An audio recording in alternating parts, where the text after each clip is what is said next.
And joining us now, ladies and gentlemen, is a author. What? A Yinzer. What? A Hall of Famer. What? A man who inspired the entire city of Pittsburgh whenever he wore the whistle as the head coach of the Pittsburgh Steelers. Ladies and gentlemen, you've seen him on TV for like the last 30 years, whether it was on coaching or with a microphone. The electrifying Yinzer that is, ladies and gentlemen, Bill Cowher. Yeah. How are you, boss? How you doing, Pat? I'm good. Coach, I said some things to you last year whenever you got mad about Jeff Saturday getting the coach job, and I didn't like it. As the words were coming out of my mouth, I did not appreciate it. Because, you know, you're Yinzer royalty, you're a hero of mine and my family's growing up. So whenever you buried Jeff Saturday and said this was going to end up terrible, I had to stick up for my guy. Now, they won one game and then lost every single other one. Gave up the largest comeback in the history of the NFL. It is not great. We're a dumpster fire. So I would like to let you know I acknowledge what I said wasn't accurate, and I didn't like saying it. I want you to know that. No, Pat, listen, I understand totally. You're talking about a teammate. I know Jeff is a good guy. I was talking about the profession. I was talking about the process that they went through at the time. Jeff at the time had a chance to coach, but he wanted to spend the time in the studio and also a chance to see his kid play college football. I understand that. It's a way of life when you get into coaching.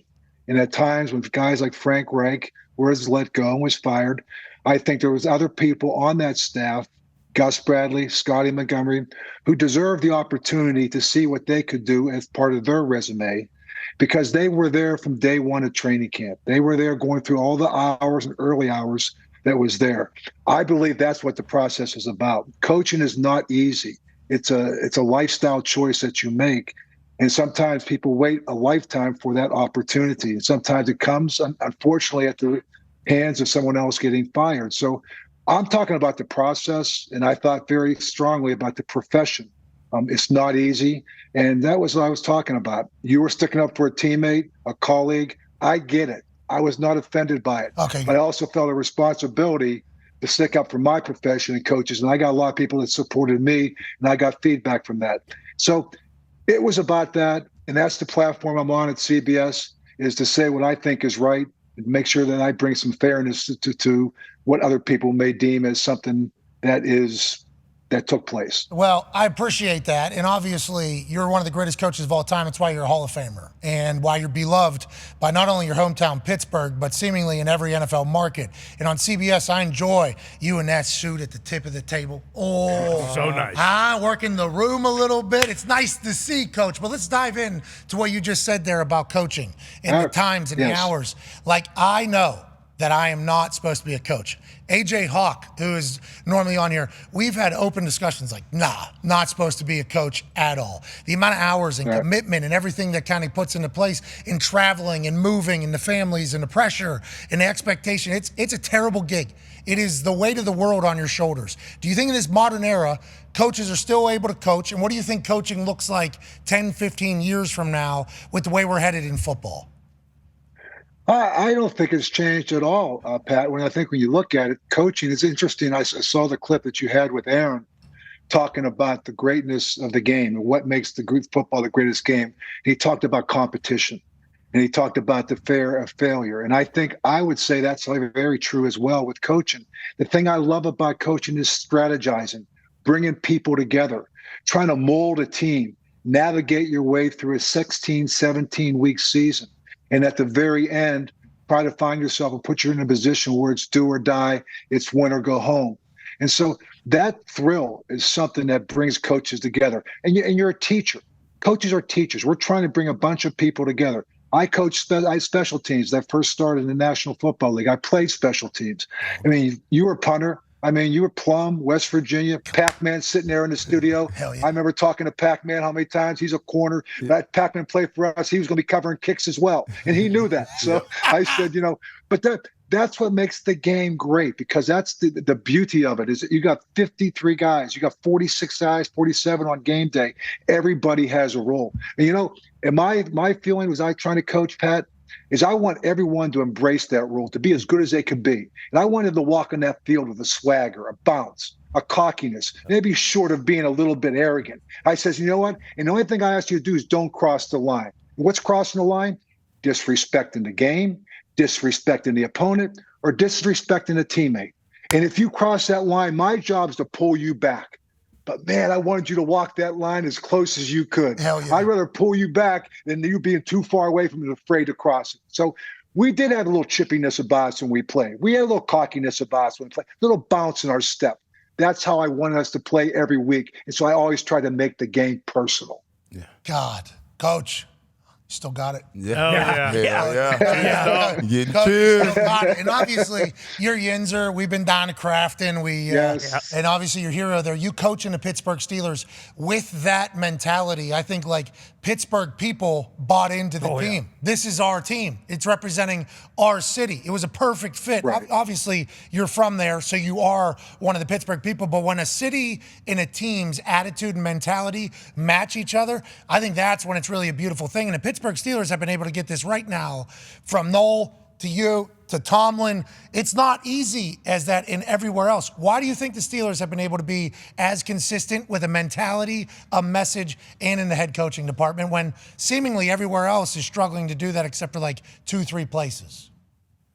You know, Pat, I think it starts at the top. You know, when Dan Rooney hired me, it was a family type of atmosphere. You walked in there. Rest in peace. You know, I mean, it was, rest in peace for Dan. And now it's Arts. And before Dan, it was the Chief. And, you know, it was all about culture. It was about walking in there, and it's about a selflessness. You know, they bought the team based on winning money at the racetrack, right? And so it was just, they lived on the north side. I mean, Mr. Rooney with the North Hills and, you know, North Catholic. And so you felt it when you walked in there. It's like, leave your ego at the door, because you know what?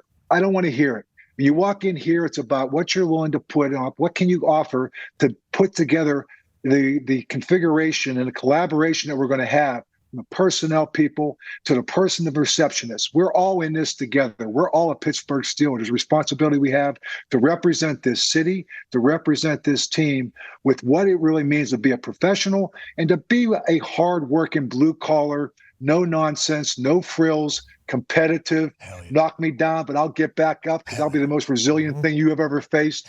And you know what? That's who we were. That was the obligation we had.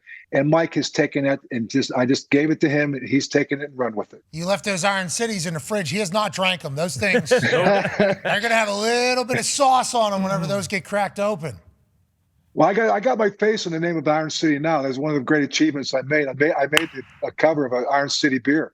Yeah, hey, Pat, you've done a lot of great things, but till you get your face on the cover of an Iron City beer, don't tell me about what you've accomplished. I know. I just felt this big right there. I'm talking to a giant. Yeah. Is it the Mongo? Is it an OG? What is it? Iron City OG? It's not even. No, it's an Iron City. It's not even an IC light. It's an IC. It's a true IC. Wow. Hell yeah. Yeah.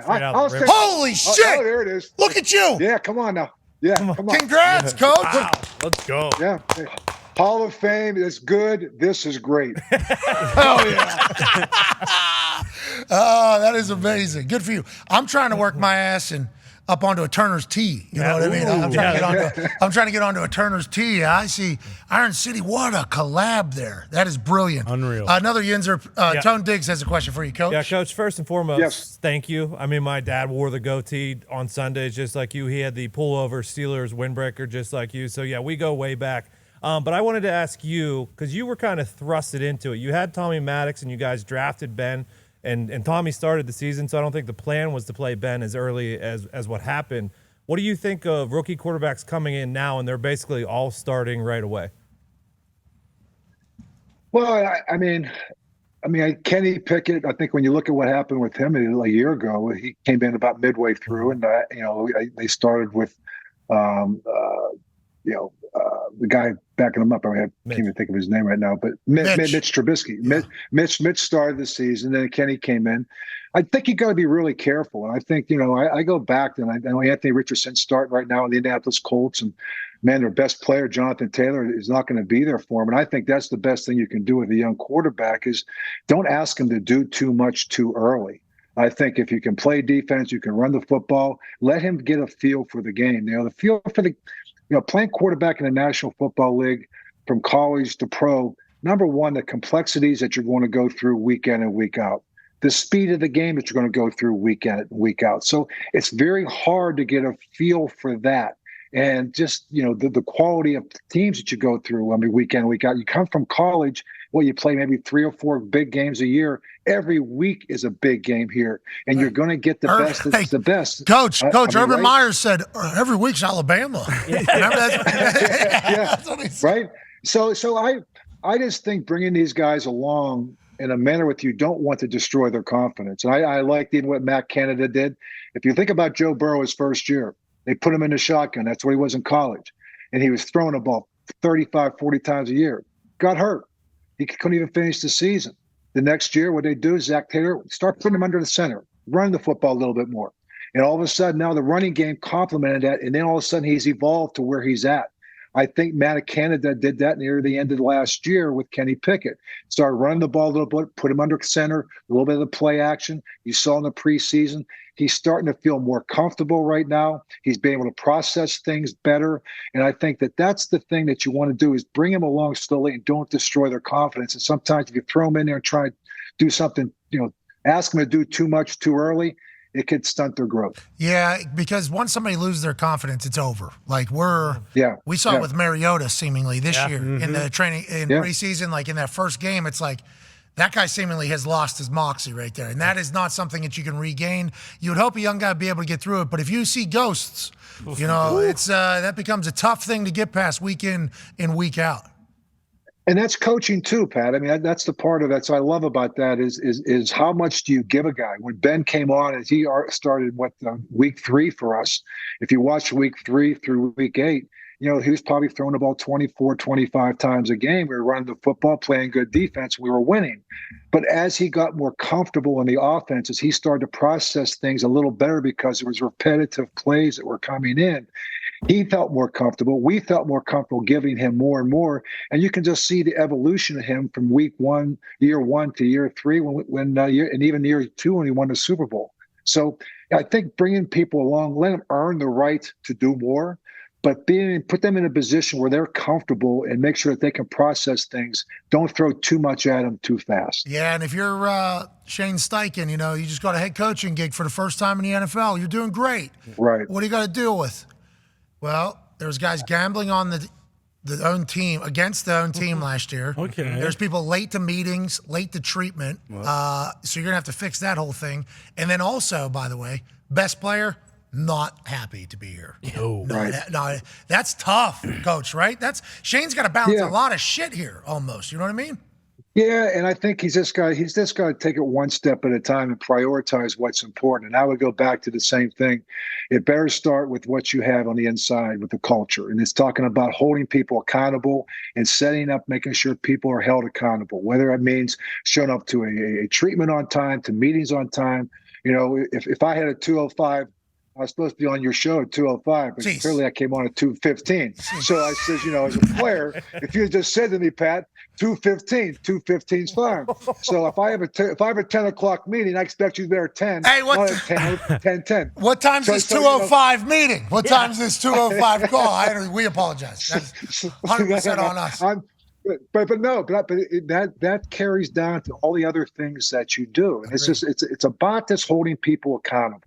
Not that you're not flexible, that things don't come up, and that you work with people, because individually you're going to have a lot of different people there in different parts of their contract, and being sensitive to that. Some people just sign the extension, they feel very comfortable. Some people in the last year of the contract, some people don't even want to be there. And maybe we're talking about the case with Jonathan Taylor.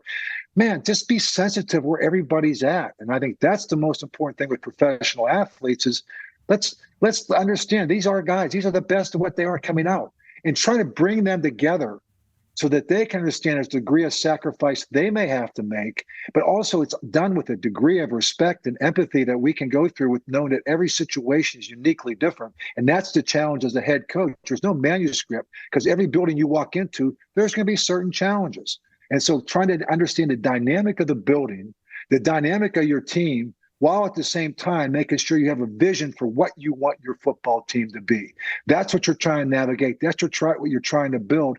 And that's really what is great about coaching, is that you're a part of that process. Oh, But there's a lot of people that aren't good at it. I mean, what was the number? Like 200, how much? 800. I think it was 800. $800 million or something was being paid to fired coaches around the NFL last year with contracts that were still going, which is great news. Guaranteed contracts. Get all the money you can get in that whole thing. But it's hard to win, and there's no patience anymore right now. There's zero patience. That's the thing, right? That's the thing. People don't have patience anyway. And I think that's the thing what happens with some of the owners that are coming in. You say, why about the Rooneys?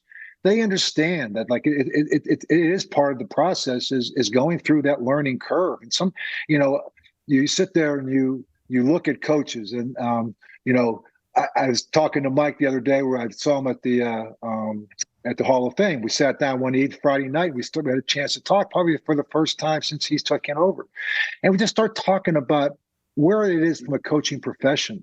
That he's so much better a coach now than he was when he first got there. My year one, I was just trying to figure out the dynamic of the building and try to win games along the way, understand my team, even understand my assistant coaches. And that's the other thing for a head coach is, are you willing, who are you aligned to? Well, you got to be loyal to this. The only person you have to be loyal to is your owner, because they brought you in there to win a championship. So sometimes you're going to have to tweak. Sometimes you're going to have to make change. And those are the things that you have to be able to navigate. You got to be able to understand. That's why it takes a coach, give him 3 years.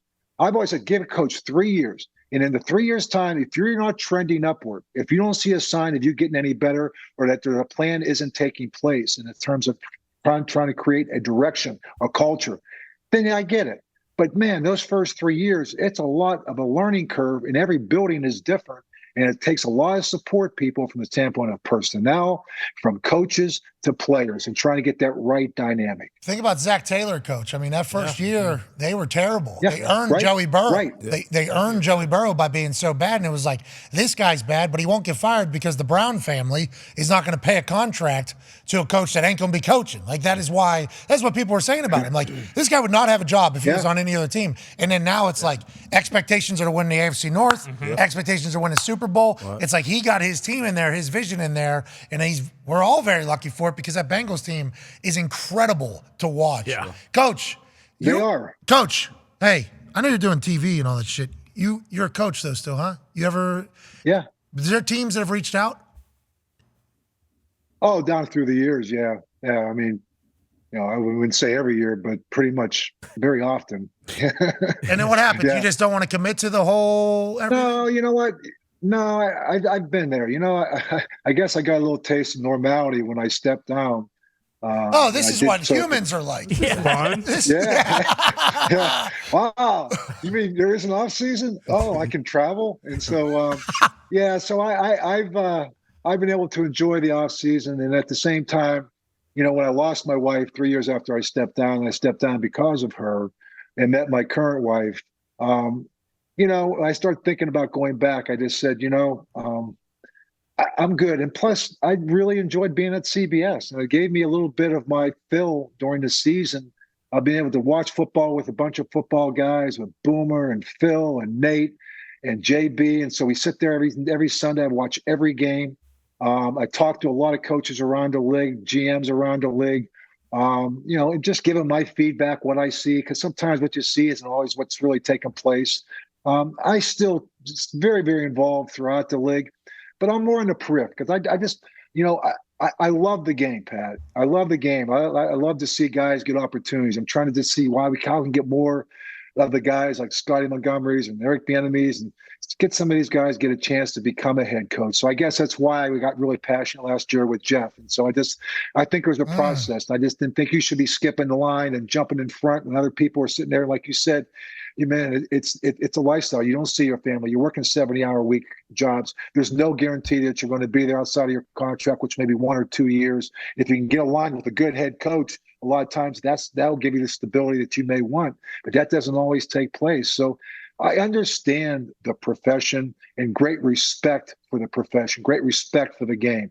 And so I know we're trying to make it safer. I just don't want us to get to the point where we're playing flag football. Oh, yes. Hey, this is a good pivot. That's the only thing I want to say. This is a good pivot. So let's talk about this, because I think why Pittsburghers loved you so much is because, and you talked about this, there's going to be a toughness about like our team. We're representing a tough city here. Like this city, every person from this city pretty much thinks they are a tough person. Like that is what they want to be represented as. That is what they want to be. This is what it is. So whenever you think about football and how they were changing a little bit, less practices, less OTAs, a strike zone on a quarterback, there's rules changing to open up tight ends to make it very, very difficult in the middle of the football field. And it's good for tight ends, great for tight ends, but it make it hard to make plays in the middle. It got to a point where I think every football fan was just scared to death, to your point, about like, if they make this rule change, they're going to make this rule change. If they do this, what is it at? What does it stop at? Do you think the future of football is still going to be tough? Do you think it's in a safe place? Or do you think inevitably there's a chance that all this information about the injuries that we've occurred over the last 50 years are going to scare people into maybe taking away something that we love about football, which is it's a gladiator, physical, tough sport. And I think that's why it's popular. Do you get worried about that? It sounds like you do. I do. I think Roger Goodell has done a very good job of making it safer. I think that they were constantly looking at ways to make more padding on the helmet, make it should eliminate the concussions. But baseline testing has been a part of everything that we're doing right now. So, and maybe getting a point to it's such a great industry, has earned so much high revenue that maybe we can get the surfaces to all be the same. I really do believe that has a lot to do with it as well. Find a way to make all the surfaces the same, because when you think about it, these guys are practicing on one surface, playing on another surface, and then next week it could be somewhere else and maybe a surface they've never even played on when they go to another team. So if we can even that out, then finding footwear that can match the surface, I think that would do it. The heads and the helmet, I think we're acclimating to that. I really do. I just know I go back and I go talk with Mike about that in Pittsburgh, and he had a very physical camp. He went live a lot. And so, and you see the way they played in the preseason. They'll come out. We'll see what happens if it transitions into the regular season. I think it will. I think they're a tough team. They want to get back to running the football and being kind of a tough defensive football team. That's how they play. That's what you get in Pittsburgh. That's why tough punters wear cutoff shirts like you guys. Like this is partially your fault. Yeah, it's partially your fault. Yeah, you should know that. So, but I still do get concerned. I see a Pro Bowl that we're playing dodgeball. Come on. I mean, really? I mean, seriously. I mean, dodgeball. Even in Pittsburgh, dodgeball was a kind of we try to hit people with dodgeball. We try to hurt you. It is an intriguing little dilemma because of how much money's coming in. They don't want to stop the cash cow, but also the game is a cash cow because the what's possible. So it's Roger Goodell does not have an easy job. I understand that. And there's a lot of doctors and scientists and numbers that say a lot of things. And I think you said something in there. I think it was your previous answer, but you just referenced it again talking to Tomlin. You said it's the first time you really sat down with him and got a chance to chat with him was at the Hall of Fame. Was there beef between you two whenever he becomes the guy? And no. Why do you think that's the case? Just because schedules? We've talked, but no, it's respectful space. It's respectful space, and when I took over for Chuck, I had a meeting with Chuck, and Chuck just wanted to just say, Jay, I got on a plane with him, and it's just, hey, Chuck, just to tell me, like, Tommy, Neil O'Donnell and Bobby Brister, what was it like to work with both of them? Who'd you like? They're both good quarterbacks. Okay, I know they're good quarterbacks, but was one better than the other one? They're good guys. Okay. Well, so much for that question. Hey, so tell me about Mr. Rooney, and was it hard working for him? He's a good owner. I know he's a good owner, but it was like, who did you have to go through a certain person? It's a good building. I'm going like, okay, I'm getting absolutely nothing here. And so basically the whole conversation the rest of the way goes, so how's your family, coach? Where are you going to live? I go, okay, I'm going to live in Fox Chapel. Family's good. I got 3 daughters. How I go, is there like anything that I should know about Pittsburgh or like are anything within the building? It's a good city. You grew up there. I'm going, okay. So we landed. I go, okay. I basically just got nothing from Chuck. And I go, I figured out because my takeaway was you figure it out. You do it your way. You know what the history is. You know what you're walking into and what your tradition has been, what the expectations are, but do it your way. And actually, when I stepped down, Pat, one of the things I said to Mr. Rooney and we had Ken Wisenhunt, we had Russ Grimm, and both very good candidates. And I said, listen, I think they're both excellent candidates to take over, but you may also want to consider what you did when you brought me in. You brought me from the outside, a set of fresh ears and eyes. And I said, so let somebody else come in here that maybe did like I did, try to figure it out for themselves. You know what you're walking into. You know the mystique is there. The tradition is there. The history is there. But, man, put your thumbprint on it. And so when Mike came in and he picked Mike, all I did was leave him an Iron City beer and just said, good luck, brother. And, we talked periodically, but not much. And we've talked more now as it's 15, 16, 17 years later. But we talked periodically through it. I'd see him when I go back there, and just nothing but respect. I'd sit down in his room and we'd sit down, where you at with the family? It's more of that because, he was a good football coach, but it's just navigating the personal life as being a head coach in Pittsburgh is not an easy thing to do, right? So, and you know that. I mean, you grew up in Plum, and to anywhere you go, you're going to have to be that. So it's just, try to create a little bit of a little bubble around you, which I was able to do in Fox Chapel. I lived in the same house for 15 years. Daughters went to high school there. Two of them graduated from Fox Chapel, and they went to kindergarten to Fox Chapel right there. So it was, it's a great place to raise a family. It's a great place to coach. But you just got to keep winning. Yeah, you definitely got to win, and they've been doing that. Obviously, no below 500 seasons for Coach Tomlin since he's taken over, which is obviously absurd and incredible. Still looking to get back to where they are, and they might have it now. That Fox Chapel place, all those kids hated me, every one of them. Why? I'm just a white trash kid from Plum, I think. I talked a lot of shit, though, too. I mean, you know what I mean? I had to do that. Well, I think that may be where it started right there. Yeah. Because, sometimes. Yeah. Well, I grew up in Crafton. I didn't like Plum either. So whether you were in Fox Chapel, okay, so because you were a trash talker, and that kind of always brought out the best in me. Yeah. I just love to see people trash talk. Yeah, me too. That was an I mean, what do you want? I know, but that's okay. That's why I made it personal, Pat. I like to make things personal. Pac-Man has a question for you, Coach. What's up, Coach? Pac-Man. How you doing? My question is, Pac. How you doing? I'm doing good. My question is, we come from that tough-nosed background coaching, but up in Washington, we had a couple guys that's talking about Eric the enemy, that he's coaching too hard, goes back to the head coach. Yes. Have you ever had that situation where a player comes to you as a head coach talking about coaches being too hard on me? And if they did, what would be your answer to them? Professional football. Well, you know what, Pac-Man, I think that's the one thing I found is that the one thing about coaching is you're a teacher, but you're working with the players. And I learned that, I played and went right from playing to coaching. And, I was 28 years old. I went from being a linebacker with the Philadelphia Eagles to coaching special teams with the Cleveland Browns and coaching guys that I just played with 3 years before that. And, I think that you got to be respectful of each guy. I talked about this before. I mean, you want to push them, but man, not everybody, you can treat everybody the same way. Yeah. Some guys need it. Some guys need it. Some guys will resent it. Some guys you'll turn them off. And so you have to know the guys need a pat on the back and the guys need a kick in the butt. And I think that good coaches are like good teachers. Not everybody learns the same.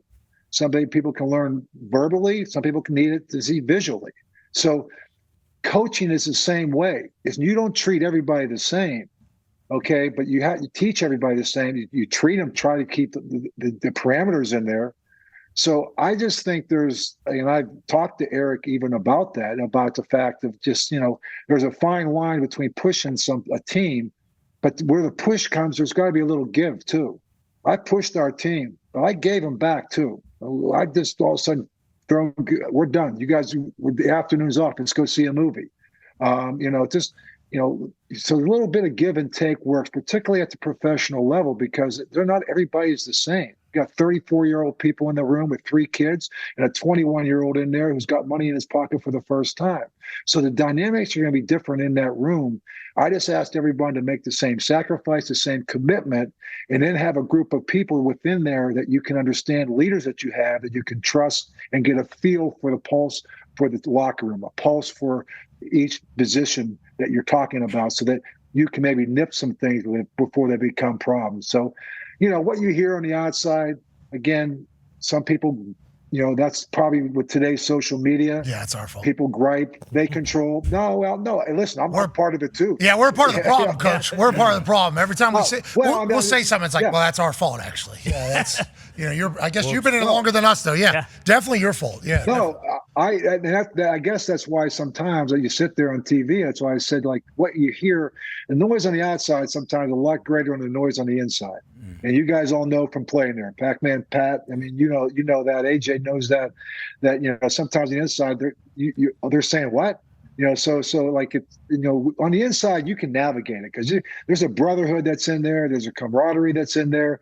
There's an understanding. There's a culture, particularly there's a culture. I always had an open door policy, and I always said one thing: come in and ask a tough question, just to get ready for the tough answer. Why am I not starting? Because I don't think you're the best option I have right now. Sorry. Okay. All right, thanks. Any other questions? Anything else? Now, did you treat every ref the same? Felt like you did. Felt like you treated every ref the exact same. I want to let you know, Coach, I don't know how often you guys talk about refereeing and officiating on your show, but we're a big time, I don't want to say the officials hate us, but boy, we will, because they're so important to the outcome of games. So important. Right. They make decisions that affect jobs, careers, legacies, everything. Funny. And it's like there's no questions asked to them afterwards. And I think the way you would get fired up, not only would it fire the city up and fans, but your team sees that and it's like, this guy feels the same way that we feel. I want to let you know I appreciated the way you talked to the refs, even though I assume they weren't necessarily as grateful for all the actions. Well, you know what, Pat, and a large part of that really was sometimes, when things are going awry, you have to be the calm in the midst of a storm, right? Sometimes you have to be the storm to get people wake up. So sometimes I use the officials to kind of create the storm. Oh, like a hockey fight. Like a hockey fight. Almost like, sometimes it's just like, you know what? I didn't mean to ever show up. No, that's a terrible picture. That was like, God bless Gordon Carter. That was wrong of me to do what I did. Of course. You've admitted it. You've moved on. It's all right. I did. It was a great teaching lesson for my daughter, because she said to me after the game, "Daddy, you were so good by putting that picture in that official's pocket." Because he was wrong. I go, "Yes, Lauren, he was wrong, but your father was wrong. 2 wrongs do not make a right. Don't show people up like that." So it was a great teaching moment for me. So I used that as that moment. Oh, thank you, Coach. Hey, way to go, Coach. Hey, way to go, Coach. So at the expense of Gordon McCarter, but anyway, it's okay. But you know what? Honestly, sometimes it's just, it's the passion. I just want to make sure they know it's important to me as it is to you. So I just want you to know, like I was going to stick up for our team. I was going to stick up for it. And sometimes, again, you cross the line, get over here. But, man, I wanted you to walk that line. I needed to walk that line. So it was me that had to be – if I'm going to talk the talk, I had to walk the walk. And so I was always constantly doing it, trying to create the energy and the focus and the ability to understand this, where we are, how important the game was, how important it was to be able to do the little things. And missing a little thing is going to create missing a big thing. Yeah, I love it. And that moment there that you used to teach your daughter, we were just running it here in the background, more hilarious than I remembered. First of all, your fucking mustache, stupendous. That's the jacket, too. Stupendous. That starter jacket, Yep. Oh my God. Yeah. The hair, and then this is back in the day where actually had to print those things off. Yeah. So you thought you were right, and then they printed it out, and then you knew you were right, and then it was a full-on. Yeah, because I told Kevin Green and Greg Lloyd, okay, don't anyone stay. Who was out there? If there's somebody was out there, I'm not going to sit there and make a fool out of myself. They go, no one left the field. We had 11 guys. And then someone came up and handed me a picture. And like, oh, now I was like really mad. So I gave a great halftime talk right there. And we came out the second half, and Jim Miller threw 2 pick sixes, and we got beat by 30 points. Really rallied the boys. Really rallied the boys. I swear to God, it was one of the best halftime talks they've ever given. Yeah, well, sometimes the message just doesn't hit until the next week. Yeah. Sometimes that's going to be the way it goes. Coach, we appreciate your time, man. Thank you so much for everything, Pat. Obviously, and thank you for the words today. You got us ready to run through a wall like 4 different times. You're always going to have it, Coach. Well, thanks, Pat. And listen, good luck to you. Good congratulations on your success and everything you got moving forward. Your Saturday gig with College Game Day, it's awesome. Listen, anytime a Yinzer can come from Plum to get to the point where he can wear the muscle shirt right now and stand up and say whatever he wants to say, man, you've broke some boundaries. I like it. I'm proud of you. Well, thank you. I appreciate that. It means a lot coming from you. Tonight, NC State, UConn, 14.5-point favorites. Yeah. You see that? I know. Do you know the team? I know the team. Matter of fact, I'm going on the Ring of Honor at the end of this month against Louisville. Wow. So they're putting me in there. Thank you. I'm very, very proud of that because that is the place I went to school there, and I made this statement. I went down there as a boy from Crafton, and I left there a man. So that was hell yeah. NC State is a very, very special place to me. Is that where you birthed the mustache? Oh, the mustache. You can go back. There's a couple clips. The mustache was on there back then. Yes. Yeah. All right. Oh, it was grown there. Yeah. Thing's beautiful. That's what boy to man. That's right. There you go. Yep. Right here. Mustache. That's basically a visualization of it all. You're the best, Coach. Yeah. Will you come on our show again? Yeah. I mean, sure. If you ask me. That's very cool. That's good. We'll keep that in mind. Sweet. Yeah, we're right here. Ladies and gentlemen, Hall of Famer Bill Cowher. Thank you, buddy. Yeah, Coach.